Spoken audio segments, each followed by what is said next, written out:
নমস্কার, আজকে আমি তোমাদের জন্য নিয়ে চলে এসেছি একটা দারুণ স্বাদের চিকেনের স্ন্যাক্স রেসিপি, যার নাম চিকেন ব্যাটার ফ্রাই।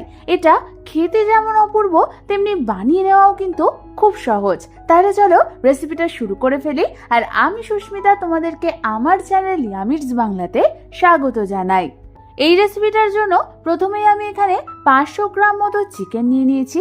চিকেনগুলোকে আমি এরকম ছোট ছোট টুকরো করে কেটে নিয়েছি। আমি এখানে কিন্তু বোন সমেত মাংস ব্যবহার করেছি, তোমরা চাইলে বোনলেস মাংস নিতে পারো।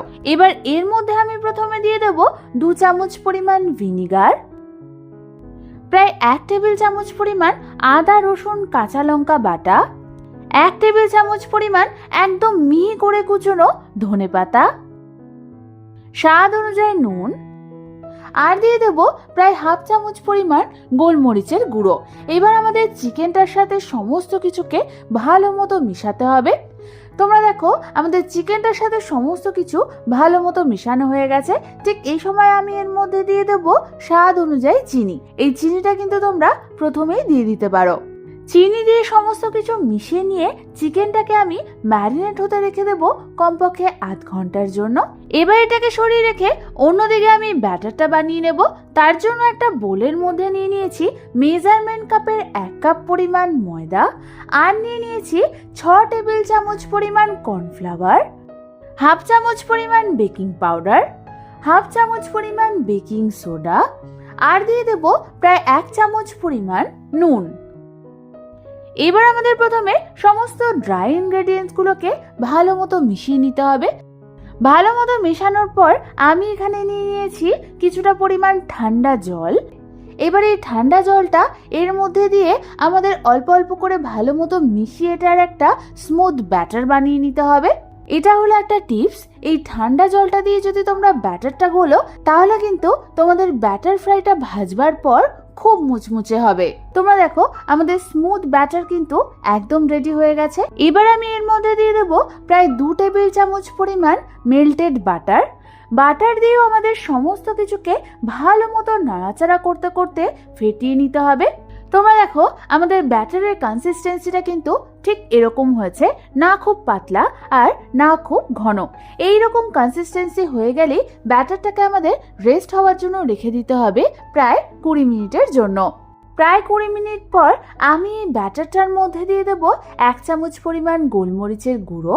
তারপর আমাদের আবারও এই ব্যাটারটাকে ভালো মতো ফেটিয়ে নিতে হবে। এবার আমি অন্যদিকে গ্যাস জ্বালিয়ে একটা কড়াইতে ডিপ ফ্রাইং এর জন্য কিছুটা পরিমাণ সাদা তেল গরম বসিয়ে দিয়েছিলাম। তেলটা ভালো মতো গরম হলেই ম্যারিনেট হতে রাখা এক একটা চিকেনের টুকরো নিয়ে সেটাকে ব্যাটারে ভালো মতো ডিপ করে আমি এই গরম তেলের মধ্যে একে একে ছেড়ে দেব। তোমরা দেখো চিকেনটা তেলে দেওয়ার সাথে সাথে কিন্তু এর গায়ের ব্যাটারটা এরকম ফুলে ফুলে উঠছে। তার মানে আমাদের ব্যাটারের কনসিস্টেন্সিটা কিন্তু একদম পারফেক্ট হয়েছে। এবার আমাদের এই চিকেনগুলোকে মিডিয়াম ফ্লেমে ভেজে নিতে হবে যতক্ষণ না এর গায়ের কালারটা গোল্ডেন ব্রাউন কালার হচ্ছে আর এগুলো ক্রিস্পি হচ্ছে।